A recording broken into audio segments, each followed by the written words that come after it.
express my appreciation to the witnesses for their patience. Senator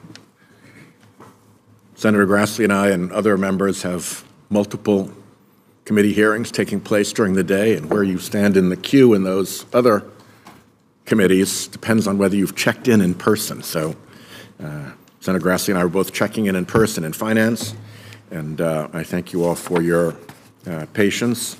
We're going to start with opening remarks by me and Senator Grassley, then I'll introduce the witnesses. We'll proceed with 5-minute statements and then go on to questions and answers. I want to welcome everyone to what is our 7th committee hearing on the economic and budgetary perils of our overdependence on fossil fuels. We have heard repeated testimony from nonpartisan, knowledgeable industry leaders about the threat climate change poses to entire sectors of our economy: healthcare, insurance, coastal economies, wildfire areas, and of course the carbon bubble, leaving fossil fuel assets stranded. So in light of those threats and warnings, what are we, the federal government, doing to protect the American people? Well, actually what we're doing is subsidizing the danger. As we'll hear today, the United States subsidizes the fossil fuel industry with taxpayer dollars.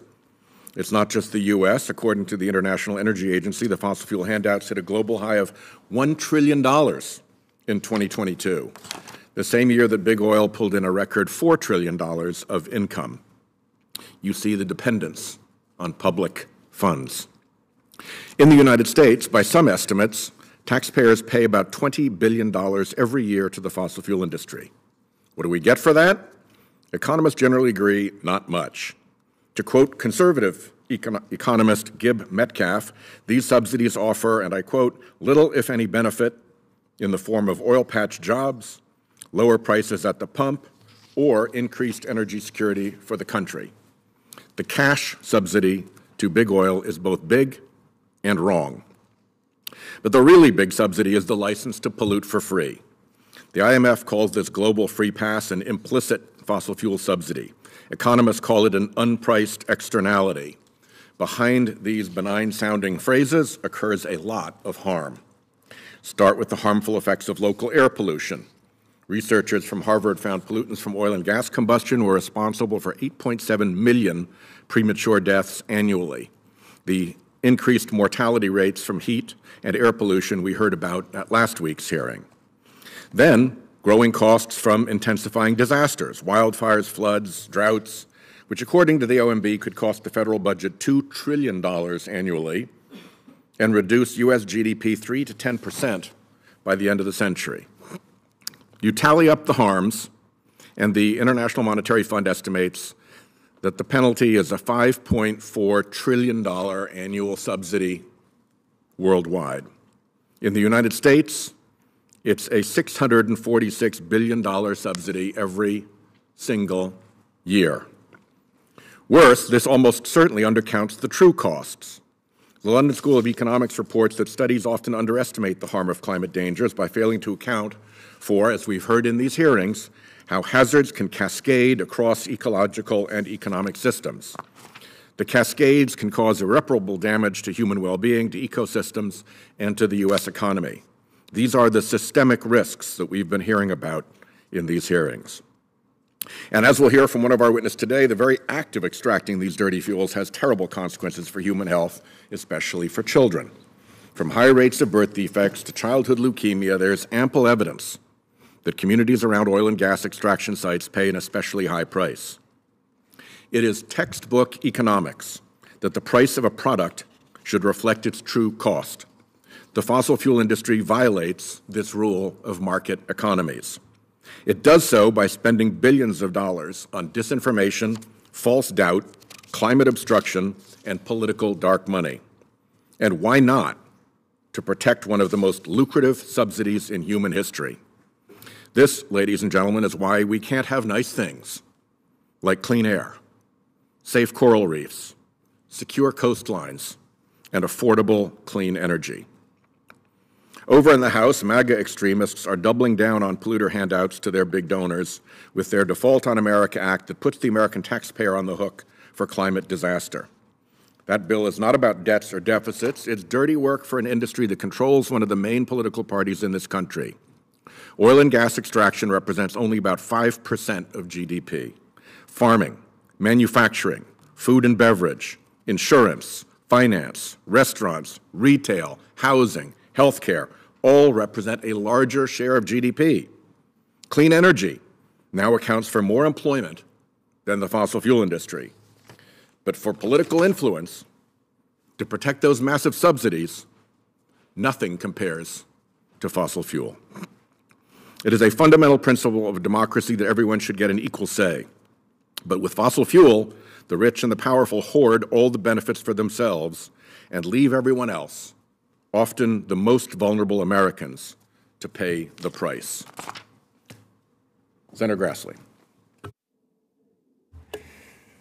Last week's hearing on climate change and public health was another missed opportunity to discuss our nation's ailing fiscal health. That same day, House Republicans passed legislation to rein in excessive government spending, lift the debt ceiling, and impose meaningful fiscal controls. Meanwhile, Senate Democrats haven't lifted a single finger. Now, instead of working together to write a responsible budget, we're here discussing an alleged scheme involving fossil fuel overlords. Rather than attacking important American businesses that employ tens of thousands of Americans, we should work together to reduce an unsustainable national debt. Reaching a consensus will require us to respectfully listen to opinions of experts whose views may differ from our own. No one learns anything sitting in an echo chamber. This is one reason why I've invited witnesses with a variety of views during this series of climate change hearings. Sometimes I've discussed with a witness that I invited on this or that subject, but sometimes I've disagreed with witnesses I've invited on this or that, but I value their opinions. Today is no different with Ms. Fischer-Roth, and I don't see eye to eye on all energy matters, particularly when it comes to renewable fuels and wind. However, we do agree oil and gas are critical to lowering energy costs, protecting our national security, and reducing CO2 emissions. We also agree that President Biden's war on fossil fuels has been disastrous for economy and terrible for consumers. I believe in all of the above energy strategies: oil, gas, biofuel, wind. We need them, all for national security and for economic success. President Biden, on the other hand, believes in all of the history of his preferred and none of the rest strategy. It's kind of simple. In this town, people say they're all of the above. Well, half of them are for none of the above, but everything below. And the other half are for everything above the above, but nothing below the ground. This sort of one-size-fits-all to solving this problem just doesn't make sense. I've been saying for 30 years, long time before climate change was much of a debate, that we had 4 goals that we had to have for energy policy. 1, fossil fuels. Number 2, all the alternative energy you can think of. And number 3, conservation, both government imposed and personally imposed. And 4, nuclear. It seems to me that that's still a policy we're going to have for the next 25 years, except for the unrealistic views that we can get everything by wind tomorrow. Poor policy decisions have consequences, and as a result, we've seen energy prices rise substantially across the board. This is why the 2 leading topics of concern that I've heard from Iowans during the Biden administration have been inflation and the price of gasoline. The president can deflect blame all he wants, but the rise in the price of gasoline has been a direct consequence of his administration's energy policies. Candidate Biden vowed to end fossil fuels during his campaign. On his first day in office, he decided to shut down the Keystone Pipeline, stifling our ongoing energy independence and killing thousands of jobs. Also on January 2021, he issued an executive order pausing new oil and gas leases on public lands and federal waters. And now he complains because Saudi is cutting down on the pumping of oil by $1 million a day and the price going up. And we've reduced the National Strategic Reserve to the lowest level in 40 years. It just doesn't make sense that we would stop jobs in this country to increase more jobs in Saudi Arabia and import the oil here, and probably dirtier oil than we'd produce in this country. A barrage of his destructive environmental regulations followed, which continue to prevent the construction of much-needed fossil fuel infrastructure. Last month, President Biden issued his first veto to uphold his 401k investment rule. The rule will even hurt everyday Americans' investment, just to further liberal environmental, social, corporate governance, or ESG as you know it. Whereas the federal law requires, under ERISA, that the fiduciary has a responsibility to make sure that you get the most return on your money.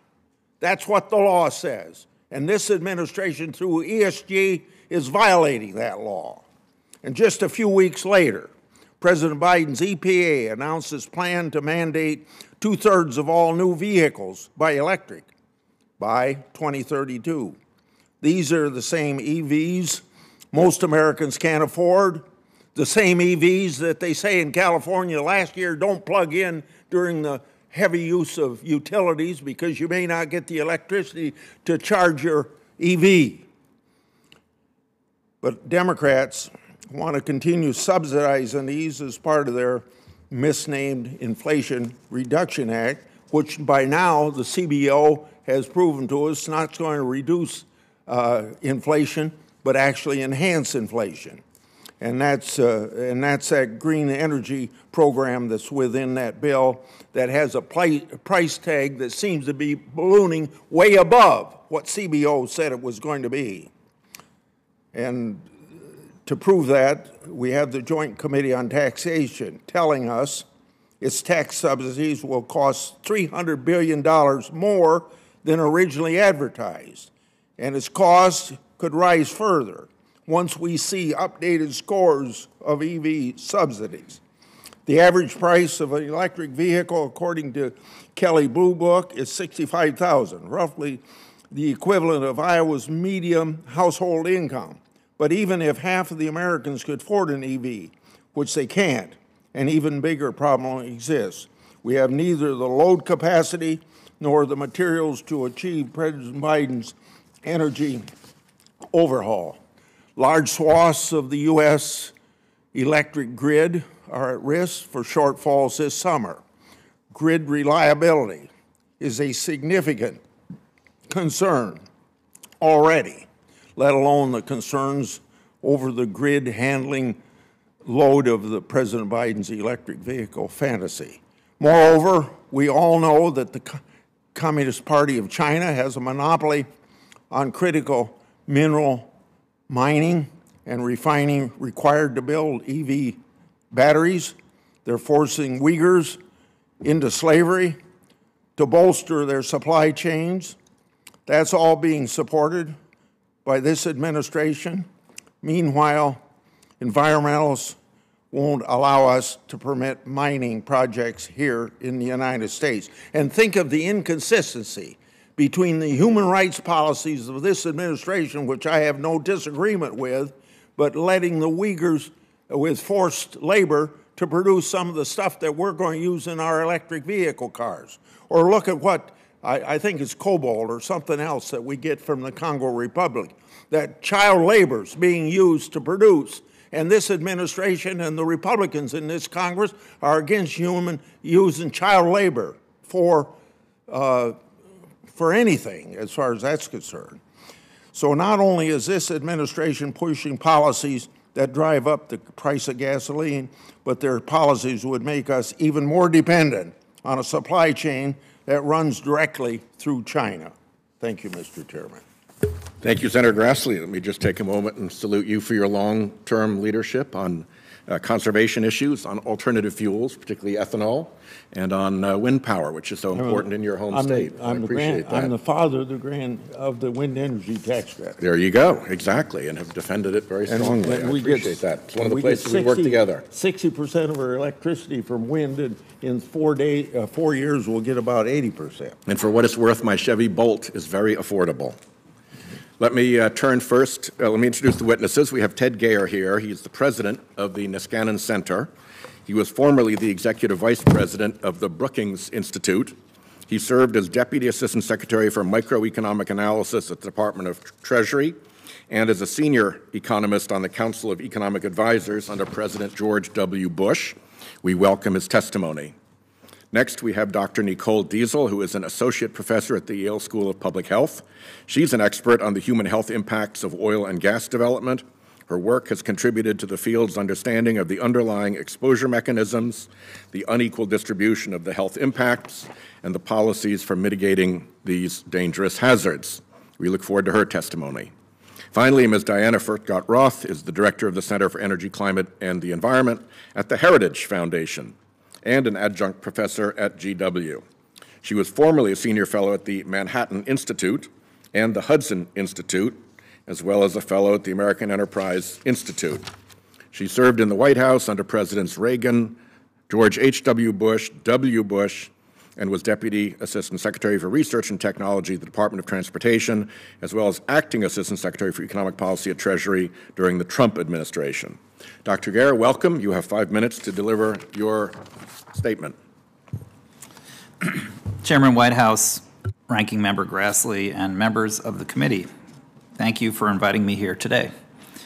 My name is Ted Gayer, and I'm the president of the Niskanen Center. As Senator Whitehouse said, I previously served as Deputy Assistant Secretary at the Department of Treasury and as Senior Economist at the Council of Economic Advisors, both in the George W. Bush administration. I want to address 3 points today. First, instead of providing subsidies to fossil fuels, our tax code should promote market incentives that factor in the external costs of energy use. Second, the size of the existing fossil fuel subsidies depends on various factors, such as whether one is focusing on their overall size or their size compared to subsidies granted to other industries, as well as whether, as Senator Whitehouse mentioned, one accounts for the external costs of fossil fuels. And third, eliminating fossil fuels would have a minimal impact on both fossil fuel production and prices. Historically, federal energy tax policies have, at various times, sought to boost domestic energy production, generate tax revenue, and promote environmental quality. These goals are often in conflict, such as when we impose a gas guzzler tax to reduce fuel consumption, while we simultaneously subsidize oil production to increase output. Energy tax policy should instead address the sizable external costs of energy consumption, such as the costs associated with climate change and particulate pollution, by implementing a carbon tax that encourages consumers and producers to reduce emissions through market incentives. However, the presence of fossil fuel subsidies in the current tax code contradicts this goal. Most fossil fuel subsidies are implemented as tax expenditures in our tax code. The Joint Committee on Taxation, which I will refer to as JCT, defines a tax expenditure as a provision that deviates from their baseline income tax. If one instead considers a consumption tax as a baseline tax system, then many current provisions would not qualify as tax expenditures. Furthermore, several fossil fuel tax expenditures apply to other industries within and outside the energy sector, so their magnitude depends on whether one is interested in their overall size or the size compared to subsidies granted to other industries. There are 4 significant types of tax provisions for fossil fuels: cost recovery, the treatment of inventories, the treatment of foreign profits, and tax credits. JCT classifies most provisions within these categories as tax expenditures. According to JCT, the total value of fossil fuel tax expenditures from 2022 to 2026 will be approximately $12 billion. However, this estimate would be smaller if one considers the size of these expenditures relative to other industries. For example, the last-in, first-out accounting method and some accelerated depreciation provisions apply to all industries under current law. It's also worth noting that not all oil and natural gas companies can fully benefit from these tax provisions. For example, small non-integrated oil and gas producers get a more generous treatment than big integrated oil and gas producers in expensing of intangible drilling costs. Fossil fuel subsidies are unlikely to help increase production in the United States significantly. The Congressional Budget Office estimates that fossil fuel subsidies led to a minimal impact of about 0.5% more domestic oil production.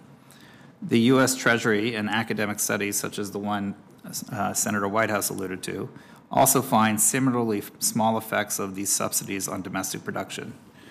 This means that they currently do not achieve the goal of insulating domestic prices from foreign supply disruptions, particularly since prices are determined in the global market. In conclusion, fossil fuel subsidies move us away from energy prices that accurately represent the extensive external costs associated with their use. My preferred policy is a border-adjusted carbon tax that creates incentives to account for the costs of energy use. This would provide incentives for businesses to innovate, to use cleaner energy sources, and to invest in more carbon-efficient production techniques. Mr. Chairman, Ranking Member Grassley, thank you once more for the opportunity to speak today, and I look forward to the questions. Thank you, sir. Dr. Diesel. Chairman Whitehouse, Ranking Member Grassley, and distinguished members of the Senate Budget Committee, it is an honor to participate in today's hearing. My name is Nicole Diesel, and I'm an associate professor at the Yale School of Public Health in the Department of Environmental Health Sciences. My testimony will address the human health impacts of oil and gas development. These remarks are informed by a strong body of evidence, including my own 9 years of research and more than 25 publications on the exposures, health, and environmental justice impacts of oil and gas development. I have 5 points to share today. First, living near oil and gas development has been associated with a range of health problems, with the greatest evidence of risks reported for children. In 2021, there were nearly 1 million oil and gas wells in operation and approximately 18 million U.S. residents living within 1 mile of an oil and gas well. More than 50 peer-reviewed epidemiologic studies, including some from my own research group, provide evidence of a relationship between oil and gas development and adverse health outcomes, such as birth defects, childhood leukemia, hospitalizations, asthma exacerbations, mental health issues, and mortality among the elderly. The weight of evidence indicates that the risk of adverse health outcomes increases with a greater proximity to or density of oil and gas wells around people's homes. The strongest evidence is for health in newborn babies, such as birth defects, preterm birth, and low birth weight. Such associations have been observed across numerous states, including Pennsylvania, Colorado, Ohio, California, Texas, and Oklahoma. The consistency of results across multiple studies that were conducted using different methodologies in different locations during different time periods and different populations provides confidence in this body of research. 2, a growing number of environmental monitoring studies have concluded that oil and gas development contributes to air pollution, noise, odors, water contamination, radioactive releases, seismic activity, and increased traffic. 3, exposures and health risks are not distributed equally across communities, with disproportionate impacts for some disadvantaged populations. As we have seen time and time again with other industrial and hazardous sites, certain subgroups of the population, such as communities of color or lower income, bear a disproportionate burden of exposures and health risks from oil and gas development. For example, studies in Texas and Ohio demonstrated that oil and gas wastewater disposal wells were more likely to be sited in communities of color or areas of lower income. In Texas, Hispanic populations were more likely to be exposed to flaring, a practice of burning excess gas, yielding light at night, noise, and noxious odors. We found that communities with high proportion of lower income and elderly populations in rural areas were the most vulnerable to groundwater pollution from hydraulic fracturing in the Appalachian Basin. Finally, a recent California study found that Black, Hispanic, and socioeconomically marginalized people had disproportionately higher exposure to oil and gas wells. 4, the limited availability of monitoring data, particularly in rural areas where substantial drilling occurs, is a challenge to understanding the hazards and risks fully. 5, multiple complementary strategies would more adequately address oil and gas hazards and better protect community health. One of the most commonly used policy protections for communities near oil and gas wells currently are setbacks, which is the allowable distance between an oil and gas well and a sensitive receptor, such as a home or school. The utility of setbacks is based on the premise that hazards emitted by oil and gas operations attenuate with distance. While setbacks do offer critical public health protections to nearby communities, many states have not updated them to reflect the current science, and it is challenging to establish a universal distance that protects against all hazards because hazards decrease at different rates. Furthermore, setbacks do nothing to prevent the release of methane or other greenhouse gases that contribute to climate change. In conclusion, there is clear evidence for health hazards from oil and gas development, and these are not being adequately addressed by current policies. Thank you, and I look forward to your questions. Thank you, Doctor. And now, Ms. Furchtgott-Ross, welcome. Thank you very much. Chairman Whitehouse, Ranking Member Grassley, thanks for giving me the opportunity to testify today about who pays the price of President Biden's energy policies. I direct the Center for Energy, Climate, and Environment at the Heritage Foundation, and I'm an adjunct professor at George Washington University.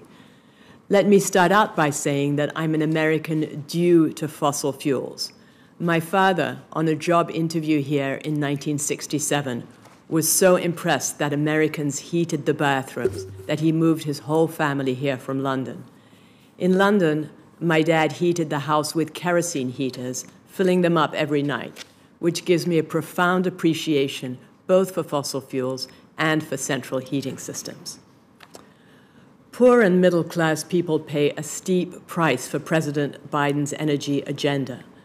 They suffer a decline in value, safety, and security, while the regulations do not mitigate climate change because emissions are simply displaced to China and other poorer countries. Americans' oil and gas jobs are being sacrificed to Chinese making wind turbines and solar panels.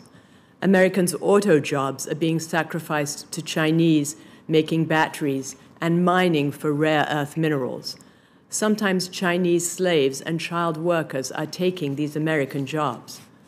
We're supposedly doing all this to improve the climate, but displacing energy-intensive manufacturing to China does not reduce global emissions. In order to produce renewables, China is increasing its construction of coal-fired power plants.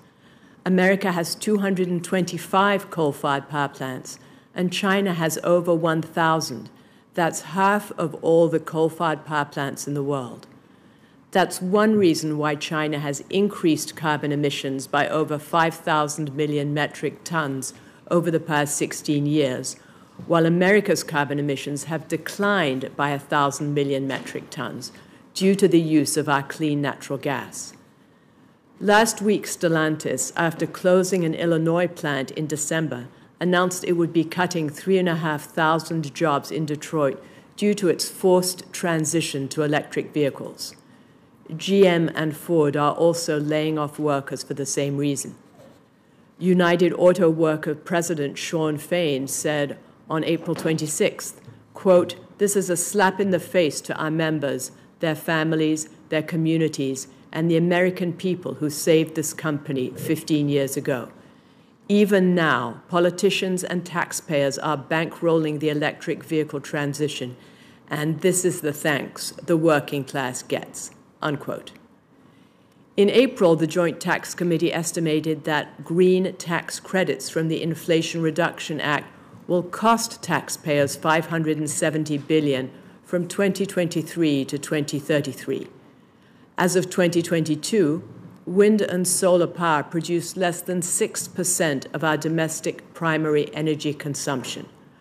The reality is that the federal government is spending billions on renewables, making electricity disproportionately more expensive for poor people. Fossil fuel companies generate tax revenues for federal, state, and local governments. The oil and gas extraction industry paid 19% of income in federal taxes in 2018, compared to 11% for industries as a whole. In order to comply with EPA's recent proposed rules to regulate tailpipe emissions, 60% of vehicles would have to be battery-powered electric in 2030. These regulations would make new and used cars disproportionately more expensive for the poor and middle-class people who can least afford them. The Department of Energy also wants to regulate other appliances, depriving Americans of the ability to have a simple gas stove. Poor and middle-class people will be disproportionately paying higher appliance prices. Fossil fuels are essential for fertilizers and agriculture. If the world gives up its agricultural security, countries will see higher food costs and decreased food access, with poor people disproportionately paying the price for higher food costs. Already this year, U.S. food prices have risen over 8%. Eggs are over $4 a box, and milk is over $4 a gallon. President Biden's plan to transition away from fossil fuels is making the United States weaker and China stronger, without noticeable effects on global temperatures. Thank you for allowing me to testify today. Let me begin with a few questions for Dr. Geyer, if I mind. Doctor, your doctorate is in economics, correct? Yes, sir. Could you explain what economists mean by the term externality, particularly in the context of fossil fuels? I'd be delighted to. I'll do it in an economist talk. You actually did a much better job, I think, when you talked about subsidizing the license to pollute for free. The idea of textbook economics is you want the market price to reflect the cost of producing the good that you're selling. And in most cases, the market does a fine job of that, and we would not need to have any hearings or, I would hope, government involvement in it. But we need to account, especially when it concerns the environment, that when a production process is causing health costs, such as Nicole had referred to, or climate costs, as you and I had talked to, those costs are not going to be reflected in the market price.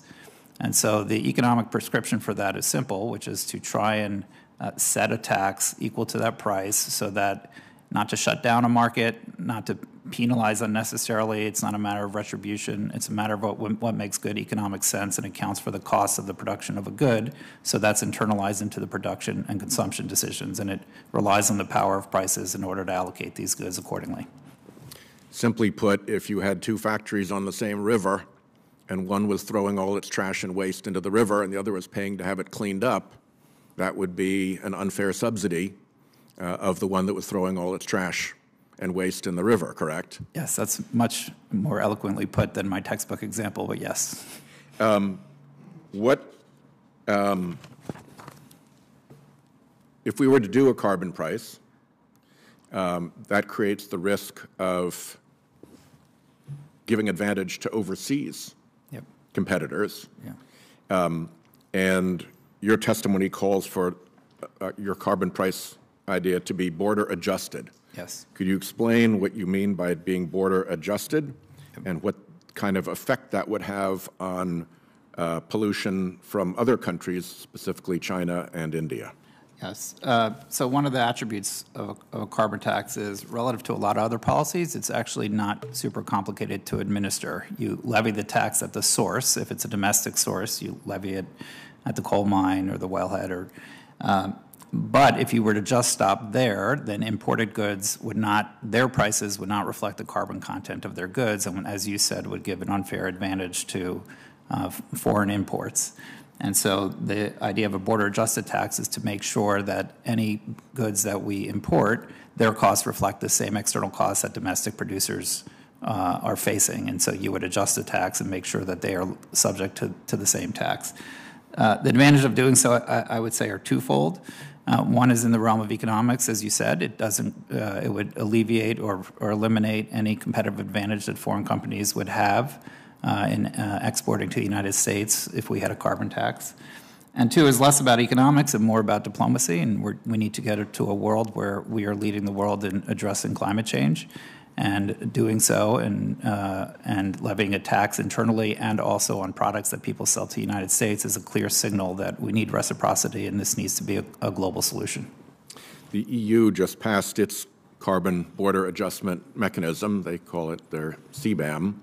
That will put tariffs on United States goods and far steeper tariffs on Chinese goods, and they suggest that that will move the European supply chain from China to the United States, increasing jobs and manufacturing here in the United States, specifically in steel, aluminum, cement, pharma, and other major industries. Does that sound right to you? And how did domestic industries benefit proper carbon border adjustment? I don't know the particular of their pricings. It does sound right to me, and I believe their pricing is, again, reflecting the relative carbon content of the goods that China versus the U.S. exports, and to the extent that we are less carbon intensive than the Chinese, we would be subject to less of a levy, which would make us more competitive on those industries. Dr. Diesel, your publications that you mentioned are peer-reviewed? That's correct. What does that mean to the layman listening? Yes, peer review is the process we use in the scientific community to ensure the quality of existing research. So when we submit journals for publication, they undergo intense scrutiny from multiple other scientists who are not involved with the work to check the numbers, check the assumptions, check the interpretation, and make sure the studies are valid. Your work focuses on your multiple observations that proximity to oil and gas production facilities has enormous health effects, adverse health effects on children. What would you say is the specific vector for that, and with specific reference to methane, if you would? Yes, thank you for the question, Senator. Oil and gas releases so many hazards that it's quite complex. There's potential for air pollution, the methane emissions, water contamination, the stress of having your community disrupted, increased traffic. So most studies have not pinpointed the exact factor, and likely it's a combination of multiple factors that are contributing to some immediate harms like birth defects, but also methane is contributing indirectly. It's not toxic to children who live nearby, but it's contributing to climate change, which is certainly harmful for the next generation. Senator Grassley. Thank you very much, Mr. Chairman. My first three questions will be to Ms. Fershott Roth. We've heard references to an IMF study that claims the fossil fuel industry receives $660 billion in annual subsidies from our country, our government. According to President Biden's own budget, repealing all specific oil and gas-related tax preferences would raise only $45 billion over 10 years, a far cry from the $660 billion. Would you please explain how the IMF arrives at a ridiculous inflated figure? Sure, yes, thank you for the question. Well, this is a working paper that does not represent the view of the IMF, as its authors say at the beginning, and it has not been peer-reviewed or published in a peer-reviewed journal, the way that Dr. Diesel's articles have been. Several features of the working paper are worth noting. China has $2.2 trillion in subsidies, the United States supposedly $660 billion in subsidies.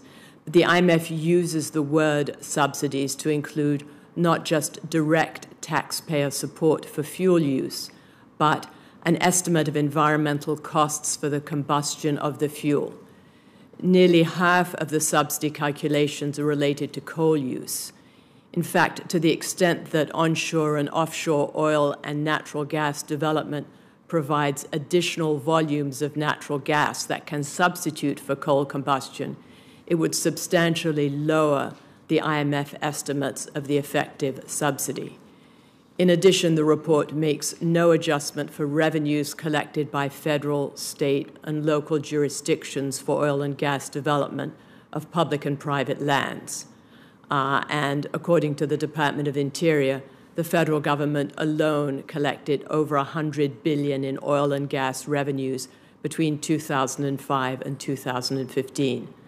A further limitation of the paper is it doesn't effectively address uncertainty in calculations from the environmental costs of oil and gas use, especially given advances in control technologies.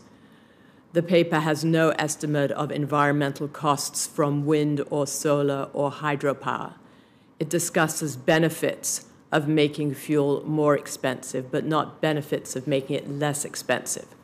No estimate of benefits from fossil fuels, such as availability of electricity, drinking water and sewage systems, cooking systems rather than wood or dung, health benefits, or benefits from the idea of manufacturing jobs are given by the IMF paper. And there are many benefits from fossil fuels. Agriculture is very important to Iowa's economy.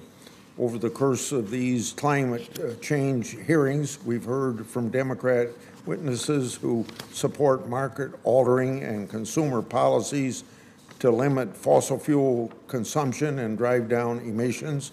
Conveniently, they ignore the devastating impact that their policies would have on working-class Americans and small businesses, including family farmers. What role do fossil fuels play in maintaining food security domestically and abroad? And I know you touched on this a little bit in your opening statement. Yeah, not only our energy security, but our agricultural production and food security depend on fossil fuels. Raising the price of fossil fuels raises the cost of food, and poor and middle-class people pay the price. Fossil fuels are essential for food production because of nitrogen used in fertilizers. In 2021, Sri Lankan President Rajapaksa banned synthetic fertilizer and pesticide imports. Prices rose in Sri Lanka and there were riots. Protests are also occurring in the Netherlands and in Belgium as policymakers attempt to curtail fossil fuels in agriculture. Farmers are rioting because they're losing their livelihoods in the name of fighting climate change, as European governments seek to reduce emissions of nitrogen oxide and ammonia, which are vital inputs to modern agriculture. European farmers are being told that because of the aim for net zero emissions, their industry is being phased out, and this disproportionately hurts poor people who have to pay more for food and who cannot afford to do so. The Biden EPA recently proposed a new emission standard for light and medium-duty vehicles. This rule would require 2/3 of the new cars to be electric by 2032. Given your background as an economist, can you speak to this rule's feasibility and the cost it would impose on our economy and the consumer? Well, it would impose massive costs on the economy. It would require 60% of new vehicles sold to be battery-powered electric in just 7 years, and right now 6% of vehicles sold are battery-powered electric. These new electric vehicles cost more. Charging also costs more. Used electric vehicles will be hard to find, and most Americans buy used vehicles because you don't know how long the battery is going to last. And electric vehicles take longer to recharge. They don't go well in cold climates. That's why there are only 510 of them in Wyoming and fewer in North Dakota and South Dakota because the range is very limited. They harm the environment through mining for minerals. And many of these minerals are mined with child labor or slave labor. Electric vehicles will make America weaker and China stronger because the electric batteries and components are made in China, as opposed to oil and natural gas, which is produced by Americans with well-paying jobs here in the United States. Thank you. Senator Kaine, then Senator Johnson. I want to thank the chair for calling this important hearing. When we talk about things like externalities and social costs, it can often seem like a theoretical concern. And some of the discussions that I've been in about climate change over the years has suggested that it's a tomorrow issue. But I just want to tell you, in Virginia, It's a today issue.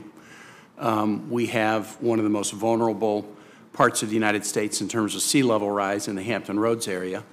And in Appalachia, we are seeing extreme weather patterns that are creating more and more events of extreme rain, flooding that damages homes, people's livelihoods, infrastructure, schools, and roads.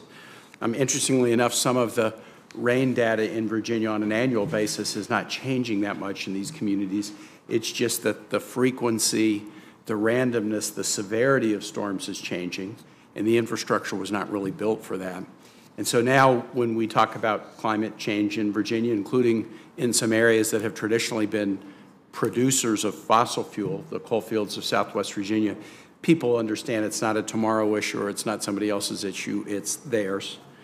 We also see species disappearing in our national park, species that require a certain temperature level to reproduce.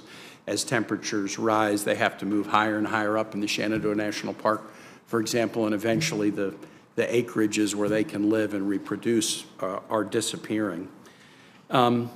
We also, in Virginia, see the effects of fossil fuel industries in other ways. Black lung disease affects those who mine coal. If you mine Appalachian coal, you have about double the chance of getting black lung disease as miners of coal in other parts of the country because of the way the coal is set up and the other components that are there. So these are very, very serious issues and important to us. If I could ask to Dr. Guyer and Dr. Diesel, when Congress has programs that address the social costs of a specific activity, such as black lung treatment and benefits related to coal mining, can you talk about why it's important to ensure that we internalized the cost with policies such as this? Thank you, Senator. First, I think you remind me of an occupational hazard of being an economist, which is I tend to talk in theoretical concerns. So I appreciate the reminder that we all need every day. These are real people facing real harm. Having said that, I'm going to slip back into technical terms. The reason why we need to reflect the true cost of our activities, including our burning of fossil fuels, is for everything that you alluded to. This is an activity that causes real damages, not just in the sense of global climate change, but in the local pollutants that my colleague here, Nicole, was talking about, and as you alluded to. And so the kind of pointed-headed academic textbook answer at its heart is to help real people and to have a flourishing dynamic economy that accounts for the cost of the activities that spur that economy. And that's why, as I said before, the policies that we need to look at or that I would recommend for all of you is to ensure that the burning of fossil fuels accounts for those costs, those very real costs that affect Americans. Dr. Diesel. Thank you so much, Senator, for raising the issue of the workers. The oil and gas extraction workers have a high fatality rate. Workers die each year from explosions, falls, vehicle accidents, and then there's also the exposure to all the chemical hazards. They're closest to the hazards, whether it be benzene, hydrocarbons, silica dust, which also causes lung diseases. And the workers are often overlooked and understudied. Most of the health research has really focused on the community, in part due to difficulty accessing worker sites. So I think this is an extremely important issue that should be factored in to these analyses. And if I could say, Mr. Chair, the reason that I appreciate you doing this hearing is we have proven unable during my time in the Senate to do big, meaningful climate legislation in a bipartisan way. The first climate bill that was introduced in the Senate was a bipartisan bill, John Warner and Joe Lieberman, but we've been unable to do it in a bipartisan way. We were able to make some significant advances in the Inflation Reduction Act, and we did some things in the infrastructure bill that had bipartisan votes that can help us. But we do climate legislation a lot if you count coming in after the fact to try to do a flood insurance program, to try to do a Superstorm Sandy cleanup package, to have a black lung benefits program. We don't do the prevention and go at root causes very well, but we are willing to do legislation at the back end when it's really expensive to do it often. And I appreciate the fact that we can get bipartisan votes for a flood relief or Black Lung Benefit Program or, other programs on the back end. I just am convinced we need to do more on the front end, and this hearing helps us focus on that, and I appreciate it, and I yield back. Thanks, Senator Kane. Senator Johnson.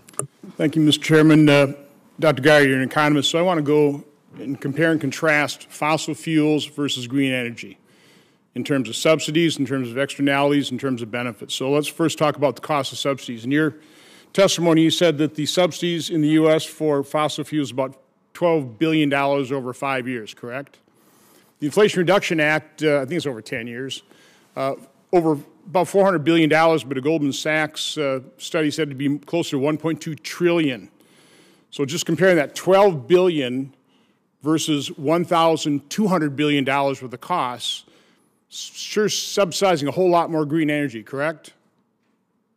According to those numbers, yes. 100 times higher costs. And that's just one piece of legislation. Let's talk about the benefits. I think it's undeniable that fossil fuel is going to power 80% of our economies decades in the future, correct? So when you're powering 80% of the economy, you're paying for air conditioning to allow people to escape the heat. Certainly, China and India are going to use fossil fuels to lift their people out of poverty. Ms. Guyer, do you believe there's any chance whatsoever that India and China are going to stop using fossil fuels? Nor do I think we will, yes. Right, zero chance of that, okay? Are you aware of the climate alarmist studies? Their own models show that even if we eliminated all CO2 emissions in the United States, it would have a negligible, less than a degree difference in terms of what their projections say in terms of climate change. I don't know which models you're referring to. I don't think that's true. Pardon? I don't think that's true, but I don't know what particular models it's you're true. referring to. Okay, again, well, you have to make so my point being, yeah. Okay, we could eliminate all this. We could shoot ourselves in the foot, spend $1.2 trillion, have no impact on climate whatsoever, and still have 80% of our power provided by fossil fuel. I think that's crazy. Now let's talk about externalities, okay? No doubt about it, and I think it'd be nice to be able to figure out some way to price that in, but the pollution from the extraction of fossil fuels plus the pollution from burning them, you've got to acknowledge that. But there are also externalities to green energy, correct? Here's one right here. This is a photo of a cobalt mine in the Congo. There's child abuse going on here. This is child labor. Is that okay because it's just not occurring in the U.S.?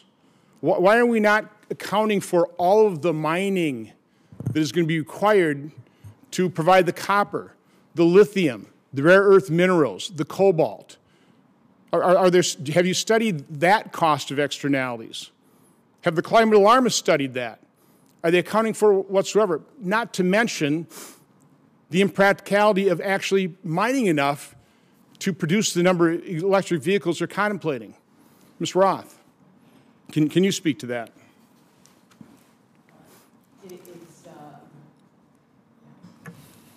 It's very important to be able to take into account all these different costs of mining, and I find it very surprising that people who are against coal mining in the United States are in favor of mineral mining in the Congo. Because it's happening someplace else. It's happening correct? Someplace else, exactly. Yeah, no, again, I think it's kind of grotesque, pretty arrogant. Dr. Diesel, can you tell me what is the biggest adverse event? What's the major one that you're finding in your studies from fossil fuels? The strongest evidence is for risks to children, like preterm birth and birth defects. Okay, so what is the background rate of the birth defects that you're talking about? What's the background rate? Birth defects are quite rare, but we see an additional increase. Okay, so I'm asking what's the background rate of a birth defect in hundreds of thousands? What's that background rate? Well, I can double check on the statistics, but this is your study. Yes, about 3% of births have a. Okay, 3%. What is it then due to? In your studies, how does that increase? What does it go to? Does it go to 5% or 6%, or what is the increase off of that 3%? Thank you, Senator. In the studies, we find that there's about a 20% increase in risk, which is not to say a 20% increase in number of cases, but there's a 20% greater chance of birth defects in children whose mothers live near oil and So that means it would go from 3% to 3.6%? Is that, I mean, again, I'm trying to understand your study. It's very easy to play with statistics. It's very easy to scaremonger, which is what climate alarmism is all about. But you have to actually take a look at the reality situation. Again, China and India are not going to stop using fossil fuels, nor are we. So we can continue to spend trillions of dollars and have no impact on any of these things, or we can actually concentrate on the things we can fix. And again, if there's some real problems, living around drilling, that's something we can fix without spending $1.2 trillion. So again, I'm trying to figure out what is the reality situation. What does your study actually show? Well, in my study and others, we see... You may answer the question, and then it's Senator Marshall's turn. Thank you. Yes, we see up to, for another example, another one of my studies, we saw a doubling of risk of childhood leukemia in children whose mothers lived within 2 kilometers of oil and gas sites. And this is consistent across more than 50 epidemiological Well, I'd like to see your actual data. I don't like the percentages. I want to see the data. Okay, thank you. Senator Marshall. Thank you, Chairman, and I'm sorry to pick on you, Dr. Diesel, but I also want to follow up on the studies. I didn't know that's where my colleague was going to take you. How many of your studies you talk about did multi-regression analysis? Most of the 50 studies that I've been referring to used multiple regression analysis, meaning they controlled for many other Yeah, I know what it means. And you mentioned the word association as opposed to statistically difference. So did any of these have a statistical difference, or were they all just associations? Most of the studies observed statistically significant associations, meaning an increased risk of Well, health that's two different. You're the epidemiologist, but those are two different terms from a study. To say there's an association versus statistical difference, meaning 2 standard deviations outside of the mean. Most of the studies did observe statistically significant. Then what in your testimony did you use the word just associated? Just trying to use simple terms. Okay, all right. Well, that's helpful. So much of this is done with religion as opposed to science, so we're trying to see where we can agree on the science. Dr. Gary, for you, you're the economist here. 2 of the tax benefits that are often talked about are the percentage depletion allowance and the intangible drilling cost. If we eliminated those, how would they impact someone like Exxon or Shell, Chevron, some of those big oil companies?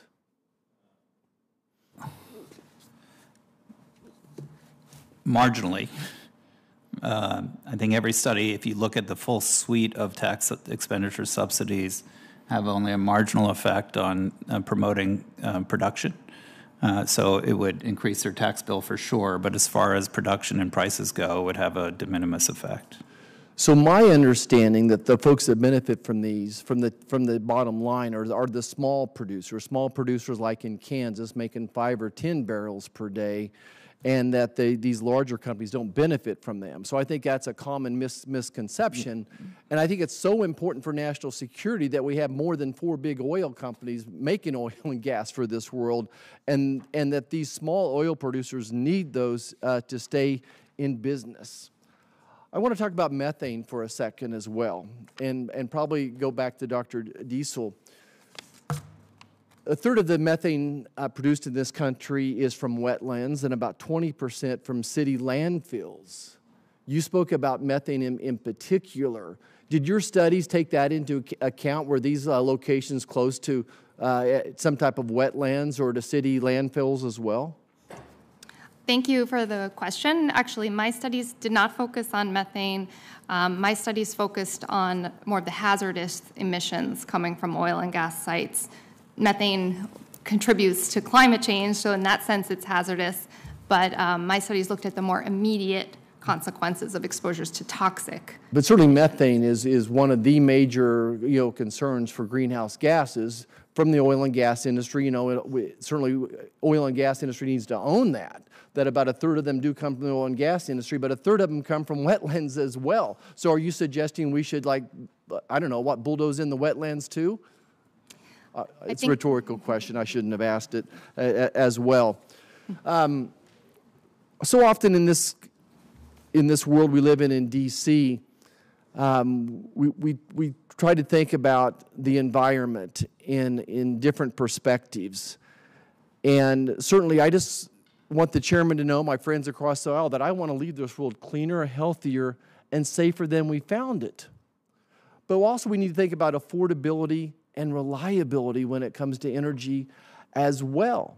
That this administration's policies have been an attack on certainly American energy, it's been an attack on American agriculture, and it's been an attack on the hardworking Americans as well. When we see grocery prices going up 20, 25%, energy cost, oil and gas, utility cost as well going up over 30%, that's an attack on hardworking Americans. So I guess my question is, when we make policies, do we ever think about the affordability and the reliability of energy as well? I think I'll just leave it there. Thank you, Mr. Chairman. Question was rhetorical. You're not seeking an answer from any of the witnesses. The question was rhetorical, just to be clear. No, it's not rhetorical. I think I'm just out of time and trying to be respectful of our time. Thank you. I think next up is Senator Lujan. Chairman, thank you very much, and thank you and Ranking Member Grassley as well, and to all of the panelists that are with us today. Dr. Gayer, I particularly appreciated your statement that energy policy should account for the sizable external cost of energy production. We know what these costs are. The cost is climate change, the cost is air pollution, the cost is damage to our environment as well. One of the costs that I've tried to address is the cost of oil and gas wells that have been abandoned by the industry. Too often, oil and gas companies fail to plug their wells when production ends. Some of those wells then go into different ownership, but we saw this enormous problem that fortunately colleagues came together in a bipartisan way to agree that they should be plugged. As a result, the wells pose significant risk to the environment and surrounding communities by leaking toxic chemicals into the air, contaminating groundwater, and contributing to climate change through methane emissions. One of the abandoned wells that I visited before passage of the bill was in an area where there was cattle grazing. And anyone that is familiar with these wells knows that there's a bucket, if you will, that's connected to the tank where a truck will go up and they connect. While this particular well had been abandoned, the cattle were still eating in the area and they were drinking from that bucket. And there was a lot of stuff in there, as you can imagine. And so it's just one example of a challenge that I witnessed personally that needed to be fixed. So millions of abandoned wells across the nation needed to be cleaned up, hence working together in a bipartisan way on the REGRO Act. This bill provided $4.7 billion to plug oil and gas wells that were abandoned by those who profited from leaving this mess behind. This wasn't about leaving things better than you found them. This wasn't even cleaning up after yourself. Now, under current statute, we have no choice but to remediate them at taxpayer expense to prevent the continued suffering of disadvantaged communities. So my question, Dr. Gayer, is yes or no, is it irresponsible of energy companies to abandon their oil and gas wells and force taxpayers to pick up the tab for cleanup?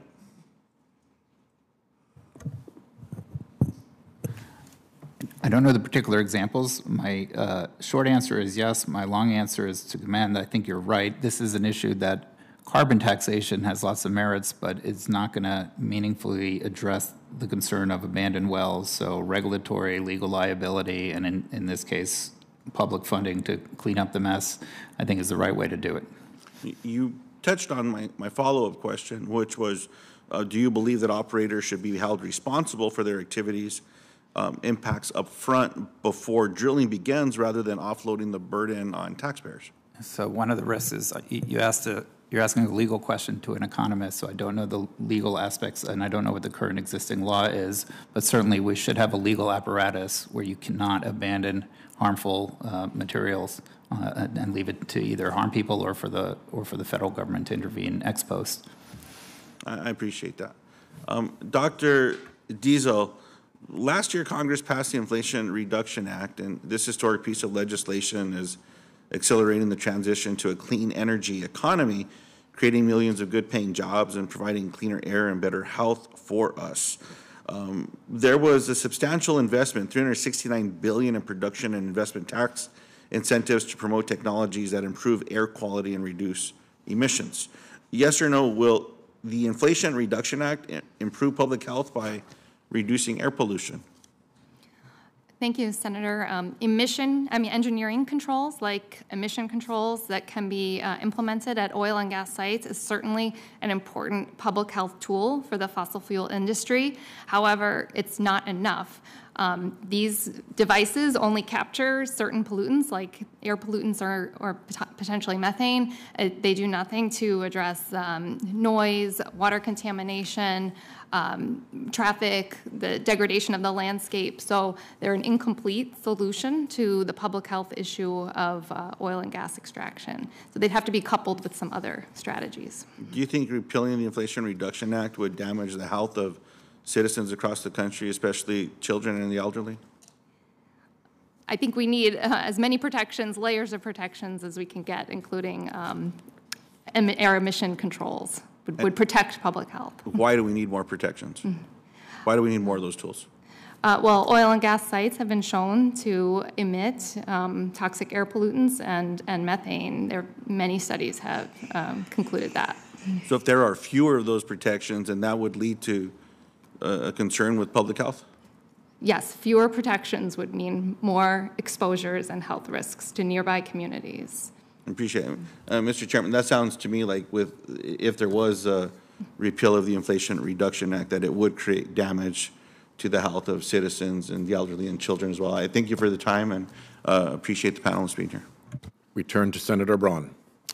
Thank you, Mr. Chairman.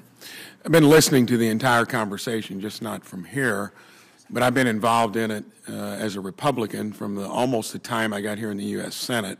And my interest in climate goes way, way back further than that. So never seen anything where there could be two more disparate views. And you heard it, I think, eloquently from Chairman and Ranking Member Grassley earlier. The question is, how do you sort through all of this? What is the truth? This is the Budget Committee. I'm going to weave it back into that discussion here in a moment. But the fact is, for as long as we've been talking about it, whatever modeling has been out there has probably not been that good because it's not, I think, created enough urgency for many that dismiss the idea as even being out there worth discussing. And on the other side, I don't think it's given enough certainty to where you do what we've done so far, which is give so much advantage to our geopolitical competitors that are the gross emitters that are there growing their economies, building coal-fired plants nearly weekly in places like China and India. So how do you sort it all out?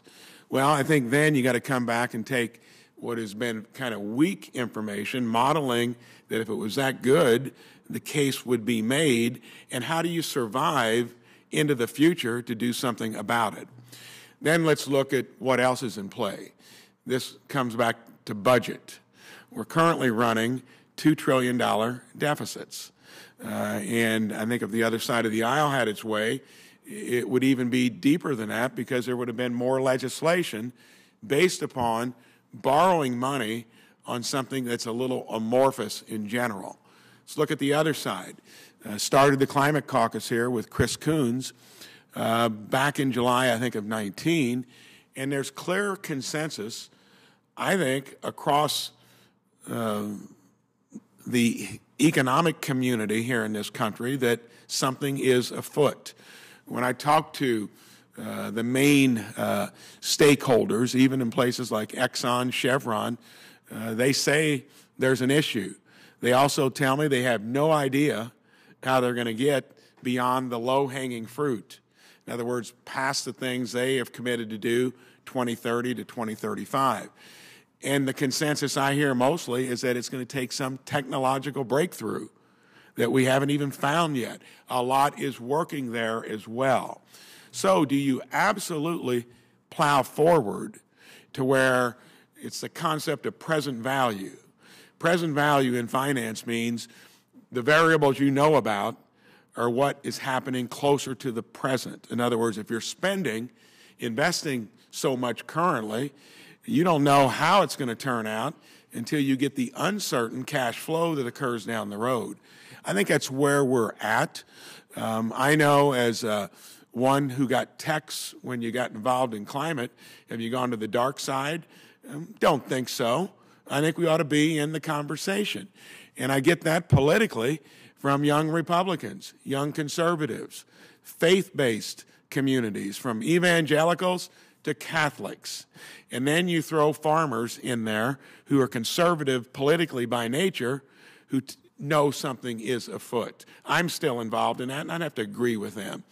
But it gets back to my original point. A lot of this is amorphous information that has not been modeled well. Then let's come back to the financial point. We are consistently going broke as a country because we're projected to be $51 trillion in debt in just 10 years. That is close enough to where that's a key figure you can stick into the present value analysis. That's not good. How do you deal with things out of your control where you've got the two biggest emitters in the future that seem to be giving it lip service only?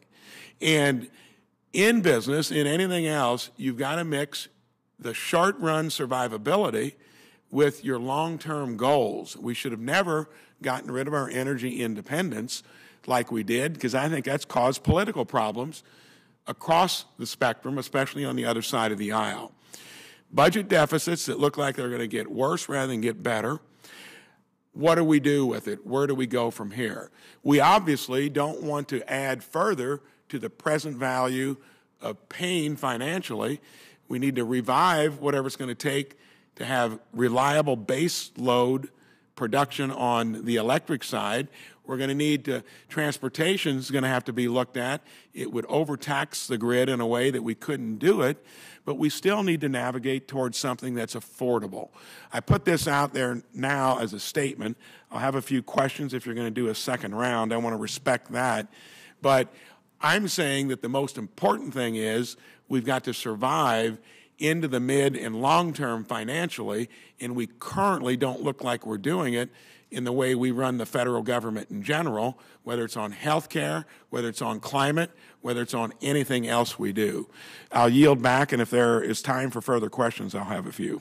I'd be delighted to make time for further questions and to have a second round. Senator Kaine will lead off with that. Let me just say before Senator Kaine begins his questioning that I would like to take a moment to express my admiration for you and the sincere and thoughtful way you've addressed these issues. You've been a good person to work with on climate solutions. And to your point that if I had my way, the debt number would be much higher, I would just like to say I think the debt number would be much lower because I actively support a robust carbon price, and I actively support cleaning up the tax code of its many, I would say, corrupting inequalities. And between those two, that would create significant deficit-reducing revenues. But with that, let me turn to Senator Kaine and then back to Senator Braun and then Senator Lujan if he wants to. I will be less than a minute, and it's just a point that I wanted to raise, inspired by a question that my colleague Senator Lujan asked. He asked whether the repeal of the Inflation Reduction Act would have direct effects on people's health. And I want to point out in one way it would, and it was one of the lesser discussed parts of the Inflation Reduction Act. Obviously, the IRA dealt with prescription drug costs. The IRA dealt with clean energy, but the IRA also had a really important public health provision, which is fully funding the Black Lung Benefit Program. That program had been funded on an excise tax on coal extraction. but it was set at a level that fully funded the program, but then that excise tax expired and was not reauthorized, and it rolled way back, which put the burden of the program on the backs of general taxpayers rather than coal companies. In the Black Lung Benefit, in the Inflation Reduction Act, we did a permanent fix of the financing of the Black Lung Benefit Program so that the miners in Virginia and elsewhere who face this significant risk of black lung disease, and in Appalachia, because of the condition I mentioned earlier, folks are getting diagnosed with black lung disease earlier and earlier and earlier in their careers. It used to be something that somebody would get diagnosed with maybe in their late 40s or 50s. It's not uncommon to see coal miners in their 30s now getting diagnosed with black lung disease because of the conditions, the amount of silica and other components that they have to breathe as they are doing coal extraction. But we fixed, we haven't made coal mining safer, but we did fix the benefit program so that at least people who get diagnosed can count on the fact that benefit program will be there. If the IRA was repealed, we would go back to a situation where the funding would not be there and people wouldn't be guaranteed that they could have access to a program that would protect their health in the tragic circumstances of black lung benefit diagnosis. So I just wanted to acknowledge that was a really important part of the IRA, especially in Virginia and other coal mining states, and a repeal would throw that program into jeopardy and thus hurt people. As we switch back to Senator Braun, let me put into the record the announcement from EPA regarding its pollution standards for cars, light-duty trucks, reporting that reduced fuel and maintenance costs under the proposed standards would save the average consumer $12,000 over the lifetime of a light-duty vehicle as compared to a vehicle that was not subject to the new standards. And with that, Senator Braun. Thank you, Mr. Chairman. When it comes to the whole budget discussion, I'm going to just briefly give an answer to Chairman's comments. Running $2 trillion deficits, the Trump tax cuts, which, by the way, were getting close to paying for themselves pre-COVID, that is chump change, $150 billion per year. So that is only 7.5% of our current deficits. Carbon tax, that's something that I'm not sure how you'd model that in terms of what it would do, but until we get our spending in line with historical revenue generation, which is always average 17.5% to 18% of our GDP, other than 3 years in the Clinton administration, we just don't have an economy that will give us more revenue. And if you do tax it more, you will have lower economic growth over time. That's another consideration philosophically in terms of what you do with budget. My question to all three of you would be, the fact that you've got the now second largest economy and the soon to become third largest economy, India, which is about ready to eclipse Japan's economy, when they're plowing forward, Senator Johnson talked about some of it, what's happening elsewhere. How do you justify, from your own points of view, when that is a reality, and you can actually put some numbers down there, and where the savings in terms of what you do by mitigating climate has got a little more speculation to it? Give me the pros and cons from each point of view of how we navigate through all that. And if you want to throw it in the context that we're borrowing nearly 30 cents on every dollar we spend here, which is a budget consideration, if you want to spend money, how do we justify doing that? We'll start over there, Doctor, on the left. Thank you, Senator. First, I want to commend you for the framing of the problem. You did say that there's no more disparate views.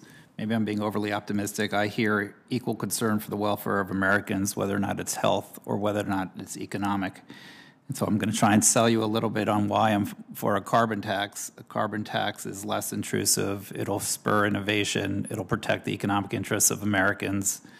It's a simpler approach. I think it's a market-friendly approach. That's why I'm for it. So the way that I can... How much roughly a year would you say that's going to generate? It certainly depends on the tax, but you're right. It's probably in the order of 100 to 200 billion, something like that. So then again, we're talking just I could interrupt for the record. My carbon pricing bill was priced out at about $2 trillion over 10 years. Okay. Is revenue. That would be then, Yeah. that would be That then would roughly, align with Mr. yeah, Garrett's 10% of our current deficit. So that means it's a lot of room to go from that and, say, changing tax policy. Still, we're spending a lot of money that we can't generate through tax policy. Sure. Go ahead. And my point is it helps, and also Yes. the reducing the fossil fuel subsidies, although not massive, even smaller, help. But the heaviest on the lifting would have to be done through spending if you want to get to a or balanced budget. taxes. Yep, Yep. that's right.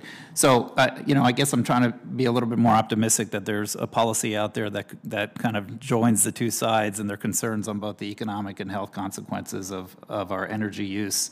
On China, I commend you also. It's an issue. It's a global pollutant. Now, we heard today about the local pollutant effects. Those are real. Those have nothing to do with China in the sense that, addressing fossil fuel use here would help the health of Americans in that sense. But in the global sense, you're right. We have China, we have India. It's a global problem. Again, I think I come from a bit of optimism on my policy here. One, we don't doubt that this is a serious problem, so we can't just say because we can't solve the global issues, we can ignore it. I certainly think if we don't have smart policy that addresses the issue domestically, other countries are less likely to act. But indeed, reciprocity should be part of it, which is, again, the border adjustment tax helps with that. And again, I'll get to what I said before. I think a price signal will lead to innovations. I think it will give you the tech breakthroughs that you said are necessary. I think that's where the answer lies. And quite honestly, as we've seen in other sectors, if Americans have tech breakthroughs, the Chinese will adopt that technology. And so I think there's real hope there as well. Thank you. Thank you, Senator, for the thoughtful question. I'm not an economist, so I'll just briefly say that the studies that I have cited are not about modeling the future. They're not amorphous. They're about kids who already have cancer, have birth defects, have asthma. And so addressing fossil fuel now will have very real impacts to communities today. And that energy justice is an incredibly important issue. We all deserve access to reliable and affordable energy, but just not at the expense of fence-line communities. Thank you. Yes, thank you for the question. I would say no, in order to help the deficit, we could repeal the $570 billion of green tax credits in the Inflation Reduction Act without repealing the whole act, thereby leaving the black lung program provision as it is. I'm against a carbon tax because it's regressive. It hurts poor people the most. Their prices go up for appliances, for food, for other kinds of things. The border adjustment, according to the World Trade Organization, might not be completely legal, so we might have foreign products coming in at lower costs than American products. An additional tax would slow GDP growth in the United States. These taxes are never perfect, and it's always difficult to estimate the amount of carbon in a particular product, and so you might find some exemptions, some not. Most importantly, this is very similar to a value-added tax, which we have seen rise over time. They start small. Europe has a 20 to 25% value-added tax that started very small. Canada's was rising also. And Congress, you senators, are unlikely to repeal the income tax or any other tax. So this would be one tax layered on top of another tax. America's air has been getting steadily cleaner. The 6 criteria pollutants, if you look at the EPA data, it's getting cleaner all the time because of our use of clean natural gas. If we offshore production to China, they are making these electric batteries, the wind turbines, the solar panels with coal-fired power plants. It's not reducing global emissions or helping climate change. What we need to do is use our own oil and natural gas resources and encourage other countries to use clean natural gas also, either by us exporting it or by us exporting the technology so that they can do fracking also. That would be far more useful than these $570 billion in green tax credits, many of which, by the way, are going to be benefiting China. EVs now, apparently, they don't have to be made in the United States to get the credit if they are leased, because they count as commercial vehicles, which opens a loophole to, again, subsidizing China making China stronger and the United States weaker. Thank you. Thank you, and thanks for your comments. And one final conclusion in terms of a comment from me. We're entering into a much broader discussion. It's right in front of us now with the what's happening over in the House in terms of debt limit and all of that. I come from the world of being an entrepreneur with an emphasis on finance, and I can tell you that you can't run any enterprise like we're currently running it. And since the Gulf Wars, to date, we've been taking our country and its balance sheet into a place that, regardless of what you want to do here, it's not healthy. The crowding out effect of interest in and of itself is going to be a heavy weight that gets worse each year. And all I can tell the American public, whoever's listening, the numbers always win. You can't escape them. And currently, we're in a place where we've got time, but it takes political will and discipline, just like you'd have to exercise in any other venue to kind of rein things back in so that this place is healthy for all the people that look to it for whatever reason it might be. Thank you, Mr. Chairman. Thank you very much, Senator Braun. One clarification, if you don't mind, Dr. Gehr. If natural gas is used as a feedstock for fertilizer and not combusted, does it pay a carbon tax? It depends where you're administering the carbon tax. So there's different. I'm trying to think from memory on the studies. If you levy it at its source, then it would be in the price. Unless an adjustment were made for... there's a question of how much, you can't get 100% of it, and so you can make adjustments for where you want to levy the price, how far upstream you levy the price. And if we wanted to exert pressure on countries like China and India to move off of fossil fuels and to accelerate their transition to clean energy, what U.S. policy would most likely accomplish that? Well, that was what I was mentioning to your colleague before. I think the carbon tax is both credible, it's supportive of a strong U.S. economy, it helps us transition our energy, it leads to technological innovation, and it helps us both from a diplomatic point of view and also from a technological transfer point of view to get other countries to move in a similar direction. With a robust border adjustment, obviously. Exactly. So, yes, sir. Thank you. Thank you. Dr. Furchtgott-Roth, welcome back to hearings with me. As you know, you're a frequent flyer here in the halls of Congress, and I think always called by the Republican side, and with an astonishing range of expertise.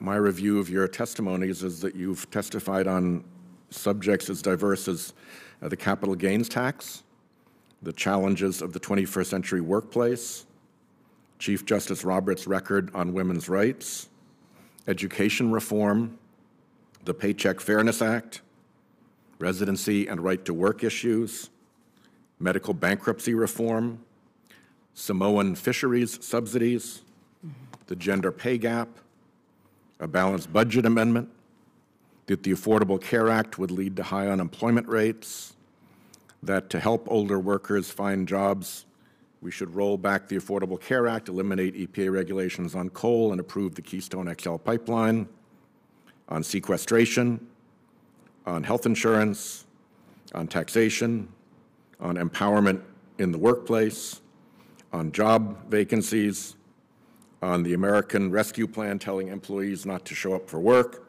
and on a range of climate-related issues. Is that a pretty fair summary of the breadth of your testimony across various congressional committees?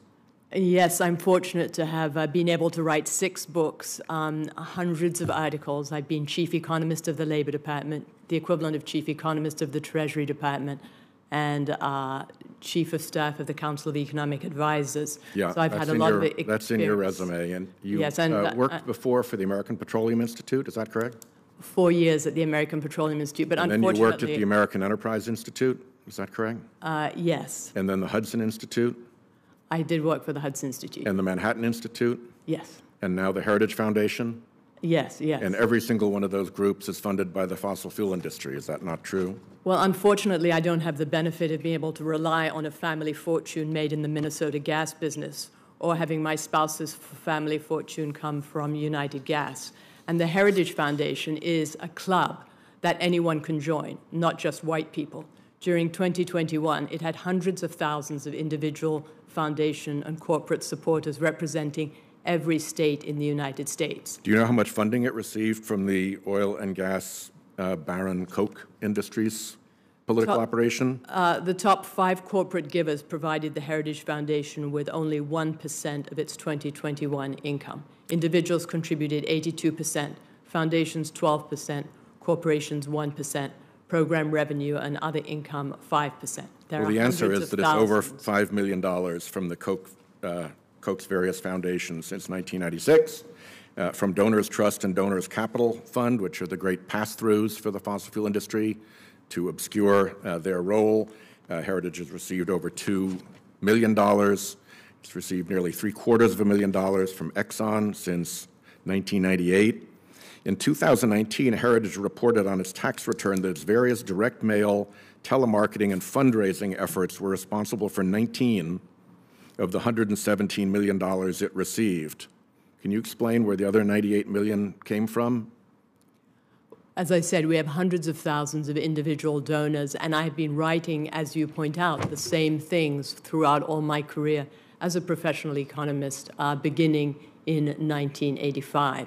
And what I write doesn't depend on where I work.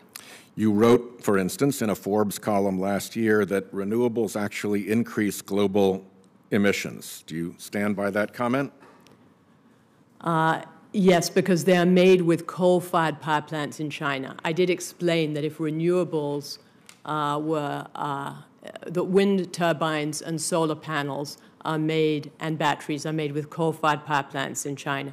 I did explain that if these were made with emissions-free energy, such as nuclear power, then the benefits to the environment would be much greater.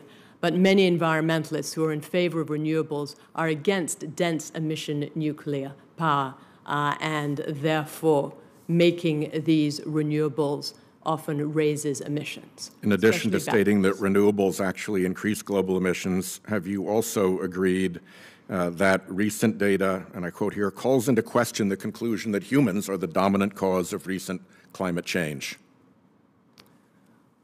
I'm an economist, not a scientist. Well, you wrote that for a Wall Street Journal opinion piece in 2015. Yeah, well, scientists... You stand by it here today in 2023. Yes, scientists disagree on the human component of global warming, and in this book, Unsettled, by Steve Koonin, who was Undersecretary of Energy under President Obama and who taught for 30 years at Caltech and has a PhD in physics from MIT, he says that it is uncertain how much human activity affects global warming. The case is unsettled. And I'm no better scientist than he is. Well, thank you very much. It's notable that that is the position that the Republican Party intends to stand by. With that, the hearing draws to its conclusion.